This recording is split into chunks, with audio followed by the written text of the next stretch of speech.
Muy buenas tardes y gracias por sintonizar este reporte diario en donde las autoridades de gobierno detallan el trabajo interinstitucional y los esfuerzos conjuntos que se realizan para atender la emergencia nacional a raíz de la pandemia provocada por la COVID-19. Saludamos a las autoridades de gobierno que nos acompañan esta tarde en el auditorio de Casa Presidencial, al doctor Daniel Salas, ministro de Salud, y al doctor Mario Ruiz, gerente médico de la Caja Costarricense de Seguro Social. Saludamos también a los colegas que nos acompañan de manera presencial esta tarde y a quienes nos siguen a través de los diversos medios de comunicación. De inmediato escuchamos al doctor Daniel Salas, quien nos detalla el reporte epidemiológico para este lunes 10 de agosto. Buenas tardes, doctor. Buenas tardes. Un saludo especial al doctor Mario Ruiz, gerente médico de la Caja Costarricense de Seguro Social, todos los presentes y los que siguen la transmisión. Hoy es 10 de agosto y tenemos el registro de 586 casos nuevos de COVID-19, en donde tenemos la división de que 19 de estos 586 se están manejando por nexo epidemiológico, 567 son por laboratorio. Llegamos a un total país de casos confirmados de 23.872. También tenemos casos positivos en cuanto a la distribución por cantones, 81. Ahí por edad son 19.821 adultos y tenemos 1.528 personas mayores, con una cantidad mayor de los adultos mayores de menores de edad, que son 2.387. 136 están en investigación. Tenemos 7.823 personas que han logrado un estatus de recuperación, distribuidos en 80 cantones.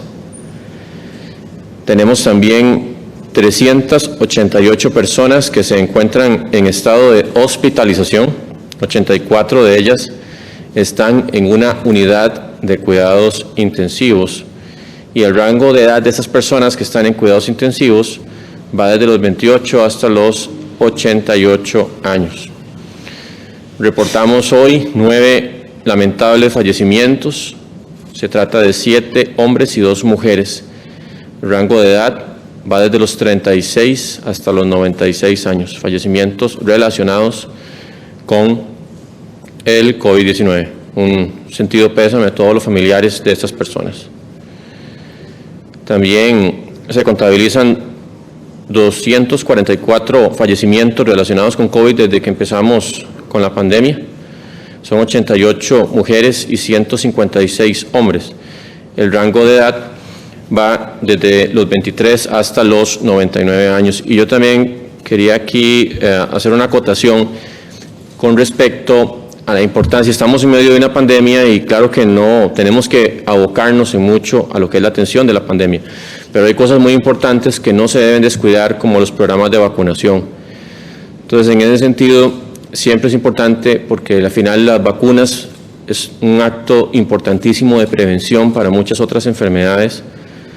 Cuando ya tengamos la de COVID, pues será para COVID, pero hay muchas otras enfermedades que no es que ya están erradicadas o eliminadas del mundo, siempre hay un riesgo, y si los niños y los adultos y los adolescentes no tienen sus esquemas de vacunación al día, también corren un riesgo incrementado de no solamente padecer la enfermedad de ellos, sino de tener brotes o epidemias a nivel nacional. Así que hacemos un llamado para que por favor pongan al día sus esquemas de vacunación, siempre pues siguiendo todas las indicaciones, ¿verdad?, a la hora de ir a los establecimientos de salud, pero sabemos que eso es un riesgo-beneficio que siempre va a estar a favor de la vacunación. Y un llamado también especial para todo lo que es la vacunación del papiloma humano con los adolescentes, que por favor también los padres estén revisando que tengan las dosis al día. Muchísimas gracias al doctor Daniel Salas. A continuación, le cedemos el uso de la palabra al doctor Mario Ruiz, gerente médico de la Caja Costarricense de Seguro Social, quien nos explicará sobre el proceso de reconversión de camas para atender la emergencia. Buenas tardes, doctor. Buenas tardes a todos. Efectivamente, ahorita les voy a hablar sobre el proceso de reconversión de camas que estamos realizando en el Hospital Nacional Psiquiátrico, también en el Hospital San Juan de Dios, en el Calderón Guardia, en el México y en el Hospital Heredia, que en realidad son buenas noticias. Pero antes de hablarles sobre esto, yo, en nombre de toda la institución, quiero comunicarles el lamentable fallecimiento de una funcionaria del Hospital San Juan de Dios por COVID. Ella, por respeto a sus familiares, no voy a brindar datos específicos respecto a ella. Ya la doctora Ileana Balmaceda, que es la directora del hospital, habló con su esposo, pero es una funcionaria de servicios generales que fue diagnosticada por COVID el 30 de julio en el EVAIS de Atillo.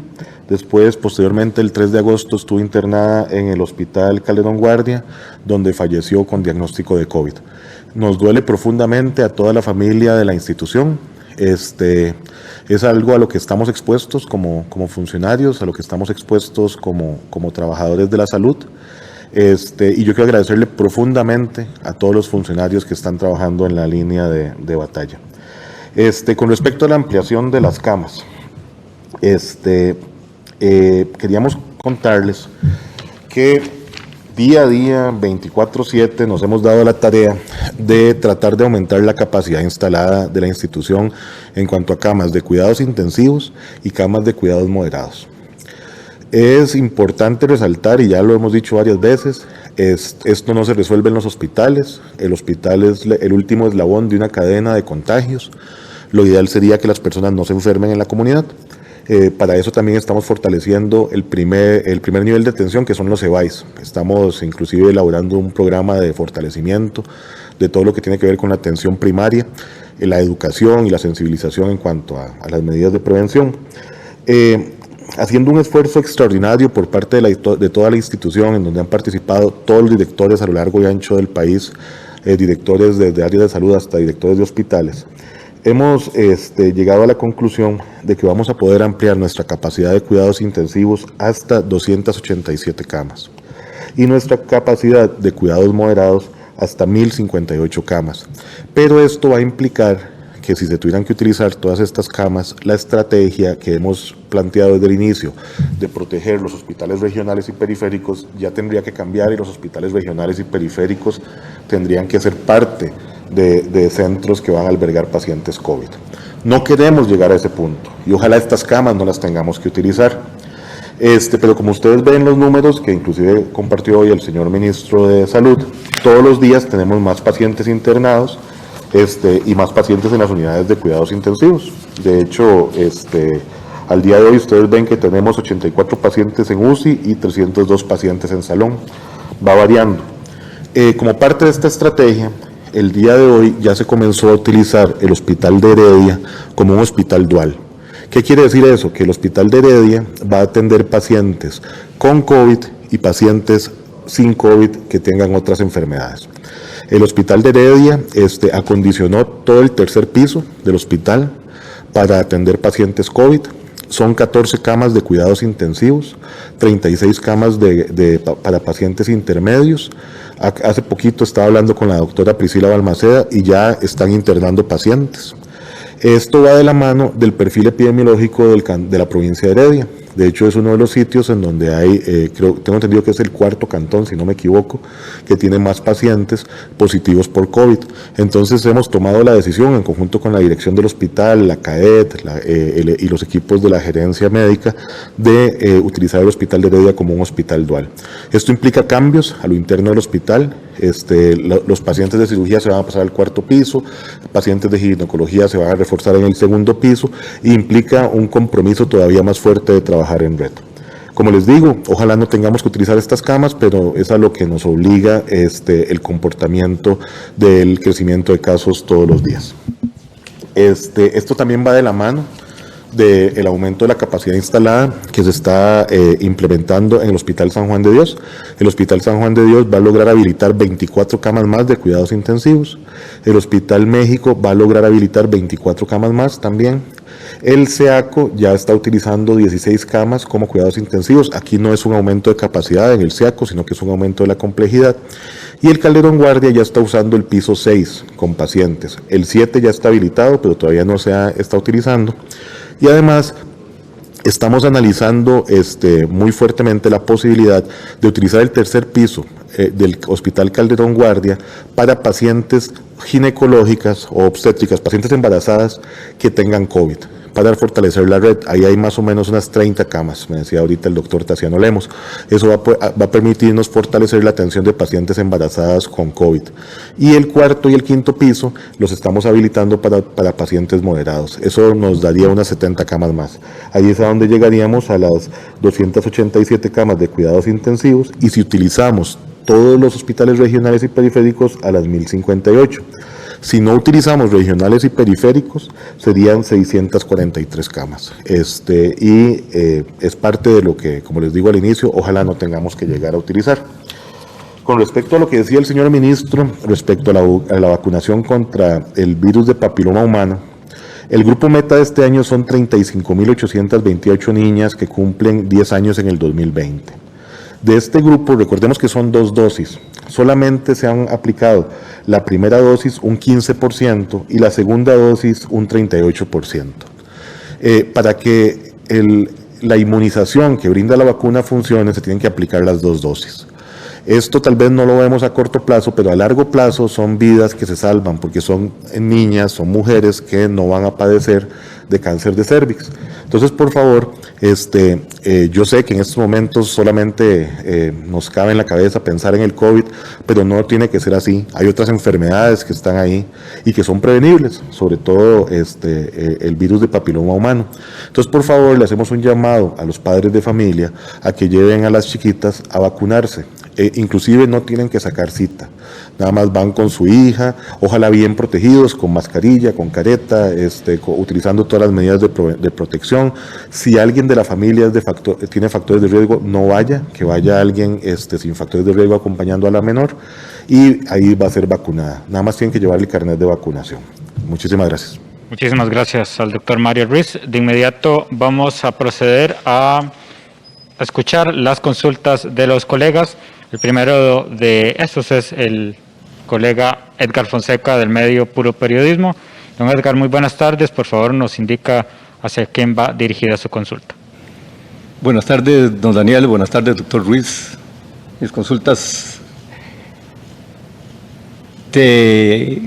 hace 1 mes y 8 días, don Daniel, que usted informó al país de la escena o el escenario de transmisión comunitaria.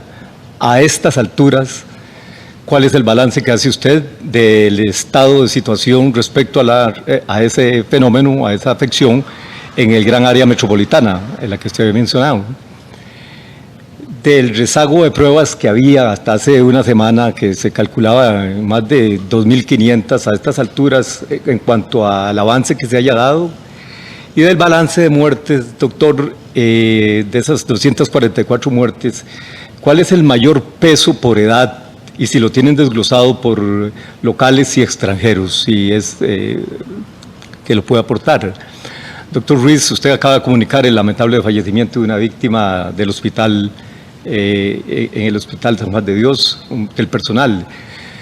Del total de personal de salud en este momento, ¿cuánto peso hay en el número global de contagiados en el país y en el número también de hospitalizados?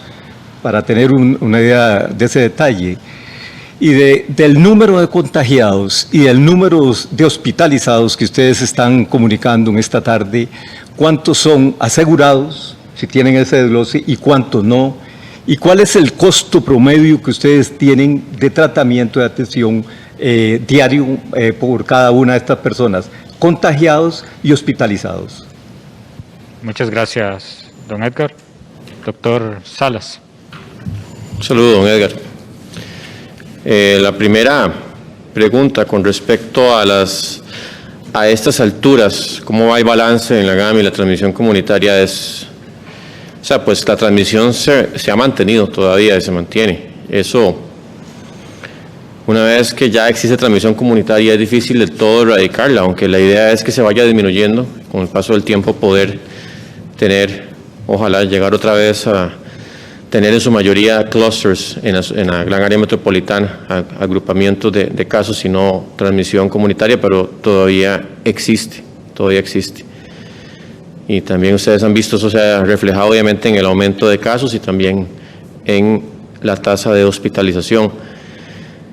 Con Con respecto a las pruebas, ahí más bien yo dejaría que sea el doctor Ruiz que pueda referirse al tema, que ellos han estado manejando esto de cómo lograr la mejor gestión posible de ese acúmulo de pruebas que se había generado, y yo sé que pues ya se ha ido avanzando en ese tema, pero que sea el doctor Ruiz el que se pueda referir. Y con respecto a la mortalidad, la mayor afectación ha sido en personas mayores, en adultos mayores, ha sido la mayor mortalidad. No tengo aquí el porcentaje, pero sí ha sido un porcentaje mayoritario claramente hacia personas adultas mayores, pero ustedes también han visto que hay personas jóvenes, incluso con pocos o ningún factor de riesgo, que también se han relacionado con fallecimientos. Recordemos también que en eso ya se conformó una comisión de análisis de mortalidad que también ha estado ya dando sus primeros pasos en lo que es analizar las causas de muerte, si murió por o con, porque también es parte del trabajo. Toda esa información que yo le comento, don Edgar, está al acceso de la población, se actualiza todos los días. En la página del Ministerio de Salud hay un botón al entrar que dice OGES, OGES, y ahí ustedes pueden descargar la base de datos con todo lo que es la agrupación de fallecimientos por día, en cantones, en distritos, de casos nuevos, de casos activos, de acumulado, de todo lo que es recuperación, de lo que es internamiento. Ahí está todo para que ustedes puedan tal vez sacar en mayor detalle de todo lo que ustedes quieran apreciar con respecto a eso. Muchas gracias, doctor Salas. Doctor Ruiz. Bueno, muchas gracias por las preguntas, don Edgar. Algunas sí tengo los datos acá, otras no, entonces voy a tratar de responderle la mayoría, y las que no nos la manda y con mucho gusto se las respondemos. Vean, al día de hoy tenemos que el retraso en pruebas diagnósticas es de 3.800, que son pacientes de tamizaje o pacientes no prioritarios. Esto varía un día con otro porque, como habíamos dicho al inicio, bueno, no al inicio, en otros días, las máquinas que se utilizan han fallado en algunos momentos, están funcionando 24/7. Entonces, los días que fallan se acumula un poco, se trata de retomar al día siguiente, se refuerza los fines de semana, pero al día de hoy tenemos una presa de 3.800, es lo que nos están reportando. Puede que mañana sea menos o puede que mañana sea más. Sí es importante que ya estamos iniciando la utilización de pools. Eso es un mecanismo para tratar de aumentar la capacidad diagnóstica, pero lo estamos probando por el momento. Con respecto a la cantidad de funcionarios enfermos, los datos que tenemos son estos. Al día de hoy, al 4 de agosto, se han incapacitado en relación con COVID, incapacitados, no es que sean positivos, 8.293 funcionarios. Esto desde el 5 o 6 de marzo que comenzó la pandemia aquí en el país. De estos, actualmente están incapacitados 194 funcionarios. Se han invertido en realidad, 3.294 millones de colones en las incapacidades de todos estos funcionarios. Con respecto a funcionarios positivos en estos momentos, bueno, al 6 de agosto, el corte es de 940 funcionarios con COVID-19, es decir, desde el 5 de marzo hasta el 6 de agosto, y se han identificado con nexo laboral un total acumulado de 322, de los que han sido enviados al INS 288, y 220 han sido aceptados. La cantidad de funcionarios que estén internados en estos momentos no la tengo, se la podemos conseguir. Sí me he comunicado, hay otro funcionario que está en la unidad de cuidados intensivos del Hospital México, que he estado pendiente de la condición de él, y la compañera que falleció del Hospital San Juan de Dios. Don Edgar, su repregunta. Listo. A continuación, el colega Sebastián Rodríguez del medio digital ameliarueda.com nos dirige sus consultas. Sebastián, nos indica hacia quién va dirigida, por favor. Buenas tardes. Buenas tardes. Mi primera pregunta sería para el doctor Salas. Nos gustaría conocer tal vez una actualización sobre el tema del rastreo del virus y si se ha logrado igual bajar un poco el porcentaje, digamos, de casos de los que no se tiene rastro epidemiológico. También nos gustaría conocer sobre el tema de que Salud, sugirió a los peajes habilitar pago con tarjetas. Queríamos saber si ustedes promoverían que se comience a implementar lo mismo en otros sectores del transporte, por ejemplo, en el pago electrónico, en el transporte público, y cuál sería su importancia. Y si eso, cuál sería también su urgencia, digamos, de implementar este tipo de cuestiones. Para el doctor Mario Ruiz, nos gustaría conocer si se conocen casos de pacientes que lleguen a un hospital por una enfermedad, digamos, aparte, y se terminen contagiando por COVID. Queríamos saber si hay datos sobre esto, si se sabe cuántos pacientes. Y queríamos preguntarle también sobre el fallecimiento de esta funcionaria de la Caja. Queríamos conocer si el contagio se dio ejerciendo las labores o si fue dentro de la comunidad. Y finalmente, la Caja había hablado de un programa, había planteado un programa para otorgar tabletas a los pacientes para que tuvieran contacto con las familias. Entonces queremos saber cuál era el estado de implementación. Muchísimas gracias, Sebastián. Doctor Salas, para iniciar este periodo de consulta. Sí, con respecto a la actualización del rastro, en realidad de los positivos hemos avanzado mucho en tener algún grado ya de mayor conocimiento. Estamos tratando de avanzar también en recuperar en la medida de lo posible los eventuales nexos, porque recordemos que no siempre queda claro en medio de un escenario de transmisión comunitaria, los escenarios de posible transmisión son múltiples. Y como sabemos que el periodo de incubación es bastante largo, o sea, 14 días es el máximo, aunque sabemos que 6 días posiblemente sea el promedio, es en realidad, en un escenario de mucha transmisión, es difícil saber exactamente dónde es que la persona se contagió. Sin embargo, estamos haciendo el esfuerzo para tener ese dato lo más actualizado posible. Y con respecto al pago con tarjetas, en peajes y otras modalidades, en realidad es una recomendación que hacemos. Pues obviamente en este momento el hecho de tener menor contacto, ¿verdad? Y si se tiene algún contacto con superficies compartidas, hay que estar haciendo desinfección, ¿verdad? Y no tocarse la cara, lo que hemos venido recomendando desde un inicio. Eso siempre se ha convertido en uno de los puntos más importantes y sigue siéndolo en este momento. Entonces, en la medida de lo posible que todos los modalidades de ese tipo pues puedan poner algún tipo de pago, ¿verdad? Con tarjetas o sin tocar directamente, pues es una situación ideal. Sabemos que no siempre es del todo pues factible, sigue siendo una recomendación que sea valorada en todo momento. Muchas gracias, doctor Salas. Doctor Ruiz. Con respecto a la primera pregunta de si hay pacientes que han llegado por otra enfermedad y se contagian de COVID, siempre en todos los centros de salud tenemos 2 vías de ingreso. La vía para pacientes con patología respiratoria que son sospechosos de COVID y la vía de pacientes que ingresan por una urgencia o cáncer o algún procedimiento electivo urgente. Se trata al máximo de que los pacientes estén internados en salones diferentes, pero sí hemos tenido casos, por ejemplo, de pacientes que están en emergencias por un infarto, que alguien sospecha por alguna sintomatología de que podría tener COVID, que se le hace la prueba y resulta positivo por COVID. Inmediatamente se activa todo un mecanismo epidemiológico donde se hace un barrido. Un barrido se refiere a que se hace un estudio de todos los contactos de ese paciente, tanto en personal como en otros pacientes que hayan estado cerca del paciente. Y ahí se define el nivel de riesgo y son pacientes que pasan a ser sospechosos. Se le realiza prueba a aquel que presenta síntomas o no. También hemos tenido casos, por ejemplo, de pacientes a los cuales hay que hacerles algún procedimiento electivo urgente, por ejemplo, un cateterismo del corazón, alguien que se consulta por un infarto y hay que hacerle un cateterismo que no tiene ningún síntoma de COVID, pero se les ha hecho prueba y sale positivo. También hemos tenido casos de pacientes que ingresan por piedras en la vesícula, muy sintomáticos, que se les hace la prueba y da positivo por COVID. De hecho, nosotros en la gerencia médica emitimos una directriz la semana pasada en donde se recomienda las pruebas no se pueden hacer a todos los pacientes solamente por la sospecha, porque es muy importante la sintomatología, pero tiene que prevalecer el criterio médico siempre, de que si los médicos ven alguna causa justificable para realizar esa prueba, que la hagan y que no se sientan amarrados en ese sentido. El criterio médico en eso es muy, muy importante. El criterio del profesional, porque no son solamente los médicos los que participan en este análisis. Con respecto a la pregunta de dónde se contagió la funcionaria, eso está en análisis.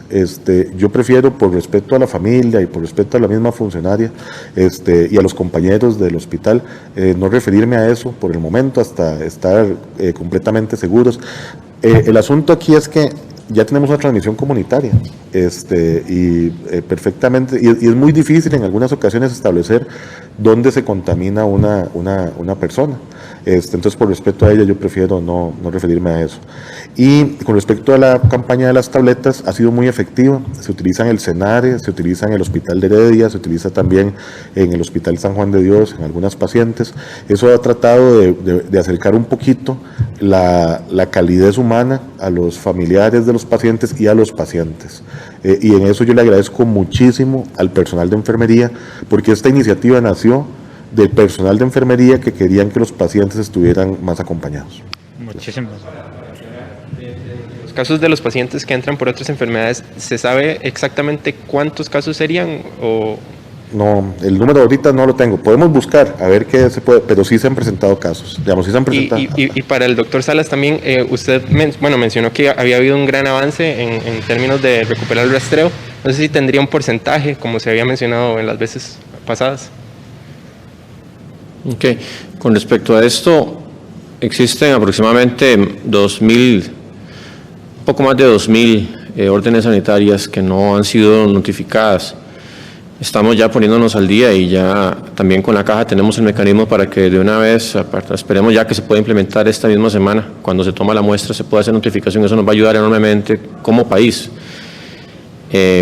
Y con respecto al porcentaje en sí, las áreas que más tienen dificultades, que son la Central Sur o Central Norte, pues ahí siguen tratando de ponerse al día. Las demás áreas tienen un porcentaje mucho mayor ya de trazabilidad pero la Central Sur y la Central Norte han hecho un esfuerzo enorme. Yo espero al menos algún tipo de investigación al respecto. Yo sé que ya han avanzado y han disminuido tal vez en un 20-30% lo que se tenía rezagado, pero todavía no hay datos. Estamos todavía tratando de consolidar la información para tener ya el dato final.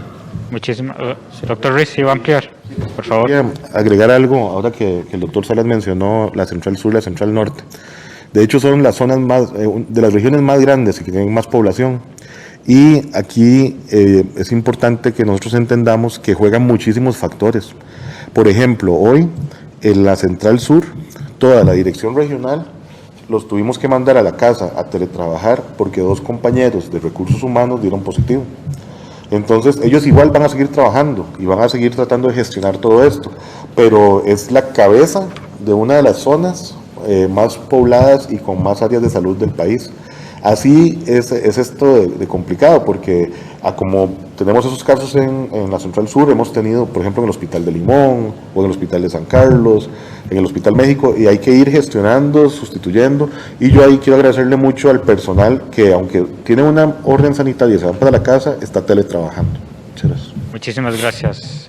A continuación, la consulta del colega del medio digital CRO, Josué Alvarado, para avanzar, y se prepara, por favor, Manuel Flores del medio regional Mundo Escazú, por favor. José, buenas tardes, y hacia quién va dirigida su consulta. Buenas tardes, don Daniel y don Mario. Primero, antes de hacer las consultas, queríamos solicitarle al equipo de prensa de Casa Presidencial que, por favor, ante las noticias que han surgido durante las últimas horas, nos faciliten el nombre de la persona que pagó el viaje del presidente Carlos Alvarado, también que nos brinden un informe sobre a quién pertenece el helicóptero utilizado en este viaje, y por último precisar nada más si de parte de algún funcionario de gobierno o de Casa Presidencial hubo una orden expresa para los funcionarios de este hotel para que, por ejemplo, no tomaran fotografías o no pudieran utilizar sus celulares.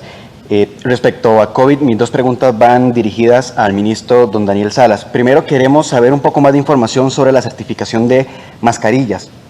Sobre ese tema queremos saber si hace la diferencia en cuanto a calidad o si las personas deberían de tomar en cuenta temas de certificación a la hora de comprar este aparato de seguridad. Y lo segundo que queremos saber es, hemos visto durante las últimas horas algunas publicaciones en redes sociales de gimnasios que están en zonas naranjas que van a abrir, supuestamente porque el Ministerio de Salud les dio la autorización. Queríamos nada más que nos especificara cómo se va a mantener la restricción para los gimnasios, tanto en zonas amarillas como en zonas naranjas. Muchas gracias. Muchas gracias, Josué. Doctor Salas.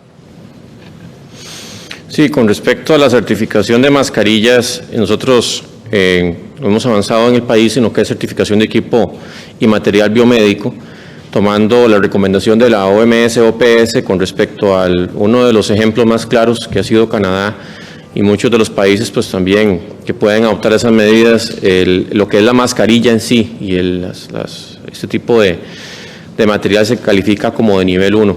El nivel 1 no ocupa un certificado directo ante la autoridad sanitaria, como le digo, siguiendo ejemplos de países que llevan la delantera en cuanto a estos modelos. Nosotros hemos indicado ya varias veces con respecto a pruebas que las personas pueden hacer cuando explicamos todo el uso de mascarillas inicialmente, el uso sobre todo de mascarillas, pruebas que se deben someter o que las personas pueden hacer para verificar que existe un nivel de calidad apropiado, como por ejemplo que no sean totalmente translúcidas, ¿verdad? Que no dejen pasar el aire, que también con la prueba del agua, ¿verdad? Que no dejen pasar, usted le pone unas gotitas de agua y las gotitas no es que permean rápidamente. Eso y otras medidas, pues obviamente también con respecto a esto hay estándares internacionales que ya son pues mucho más para uso específico del personal médico, como son lo que usan en Estados Unidos, la N95, la FFP1, FFP2 en la Unión Europea, que ya son estándares diferentes, pero que tienen un nivel ya de acreditación en lo que es el nivel de filtración, ¿verdad? Y eso pues ya se verifica en el momento de que sobre todo los servicios de salud compran ese tipo de dispositivos. Con respecto a los gimnasios, en etapa de cierre, o sea que sería la que estamos iniciando en Cantón Naranja, no tienen permiso para funcionar, ¿verdad? Sabemos que los gimnasios han estado esforzándose para aplicar medidas de mitigación del riesgo, pero por ser espacios cerrados, espacios donde la gente está exhalando constantemente, donde el contacto con múltiples superficies se hace muy frecuente, y lo que buscamos en realidad en etapa de cierre justamente es disminuir la posibilidad de cadenas de transmisión para darle un respiro al sistema de salud y a la trazabilidad. Entonces, en etapa de cierre en Cantón Naranja no se está autorizando. Doctor Ruiz, ahí va una consulta para usted, ¿no? No. Ok, perdón, por un momento. Manuel, por favor, Manuel Flores, del medio regional, Mundo Escazú, por favor. Buenas tardes, don Daniel Salas, ministro de Salud. Buenas tardes, don Mario Ruiz, gerente médico de la Caja. Don Daniel, la primera consulta es para usted. Desde hace 22 días o más, las unidades de primera respuesta, como es Fuerza Pública y Cruz Roja, han presentado casos de funcionarios que son sospechosos o que tuvieron contacto con positivos con COVID. Me indicaba en Fuerza Pública de la Uruca, aquí en San José, que atiende la Carpio, que 32 oficiales de la Fuerza Pública fueron enviados a sus hogares. Más de 10 de ellos vivían en Sarapiquí y en Guapiles. Tuvieron que trasladarse en autobús hasta sus hogares. Y obviamente exponen a las personas durante el autobús y en sus casas. ¿Qué mensaje le brinda el Ministerio de Salud a ellos, Daniel? Ese caso vamos a revisarlo con don Michael Soto, vamos a ver los protocolos de manejo en todo eso. Sí. El día 17 es feriado, ¿verdad? Y tenemos claro que el 15 y el 16 no se puede abrir. ¿Cómo se va a trabajar el día 17, Daniel? ¿Trabajar en qué sentido? Digamos, los restaurantes, los lugares que pueden abrir el día 17. O sea, por eso, el fin de semana que tenemos el Día de la Madre, o sea, recordemos que lo que estamos buscando es que no haya tanta exposición y en celebraciones como esta, como lo fue el Día del Padre, si hacemos una apertura completa, pues obviamente eso va a generar muchos contactos y muchos casos y muchas transmisiones simultáneas que pueden llevar a escenarios difíciles ya de manejar como país. Entonces, en ese esquema se va a manejar esos 3 días como si fuera una etapa justamente de cierre en Cantón Naranja, ¿verdad? Pues obviamente en amarillo sabemos que rigen otras condiciones. Don Mario, en este momento, vecinos de Mora, Santana y Escazú, cuando tienen afectaciones de salud, los redirigen al Hospital San Juan de Dios. Me indican algunos crurologistas que en algunos momentos está saturado el hospital. En este momento, ¿cuál sería la vía de atención para ellos? Muchísimas gracias, Manuel. Doctor Ruiz. De hecho, nosotros lo dijimos la semana pasada. Hubo un momento en que el Hospital San Juan de Dios que es el hospital que tiene el área de atracción donde hay más transmisión comunitaria, Atillo, Pavas, Alajuelita, Desamparados, Ciudad Colón, Puriscal, recibió muchísimos pacientes al mismo tiempo, pacientes COVID y pacientes no COVID. Llegamos inclusive a un punto en que ya en el Hospital San Juan de Dios no había campo. Inmediatamente planteamos una estrategia diferente donde los pacientes, hay dos tipos de pacientes, los que vienen referidos de las clínicas y los que llegan caminando por sus propios medios. Entonces inmediatamente todos los pacientes referidos de las clínicas los trasladamos, los comenzó a recibir el Hospital México. Son tantos pacientes que inclusive el Hospital México se comenzó a llenar. Entonces, otra vez nos reunimos con los directores y cambiamos la estrategia y se trasladaron al Hospital Calderón Guardia. El Hospital Calderón Guardia comenzó a recibir moderados. El viernes, cuando ya vimos que la cantidad de pacientes entre los 3 centros era parecida, entonces otra vez los pacientes que vienen de las clínicas periféricas son redireccionados al San Juan de Dios. Esto va a ir variando conforme vayan presentándonos a los pacientes, pero precisamente es lo que queremos que no pase, que colapse el sistema sanitario. El San Juan de Dios es el hospital que se vio más afectado en ese momento de la pandemia. Muchísimas gracias, doctor Ruiz, doctor Salas. A continuación vamos a proceder a leer las consultas que nos llegan de los medios regionales. La primera para el ministro Salas del periódico Gente. Nos consulta, ¿estarán analizando la carta enviada por los alcaldes de la GAM Noreste, donde se solicitan que se modifiquen las medidas de restricción vehicular porque solo permitieron circular un día a la semana y eso puede provocar mayor contagio porque el transporte público se puede dar mucha aglomeración? El asunto con la etapa de cierre o de menor apertura, lo que se busca es que haya también la menor movilización posible. Recordemos el sábado cuando estuvimos indicando que se habían hecho algún ajuste en las medidas de cierre, insistimos mucho en que en la medida de lo posible que no se movilicen fuera del cantón, que no vayan tampoco, si no es necesario obviamente, a ciertos establecimientos y que se manejen en su burbuja social. Entonces, mucho de lo que se busca en esto es, y yo sé que pues al final eso depende también de la población, pero estamos llegando a un nivel donde la responsabilidad de cada persona, de cada grupo, de cada sector, de las mismas municipalidades y las cámaras se hace imprescindible para salir adelante como país.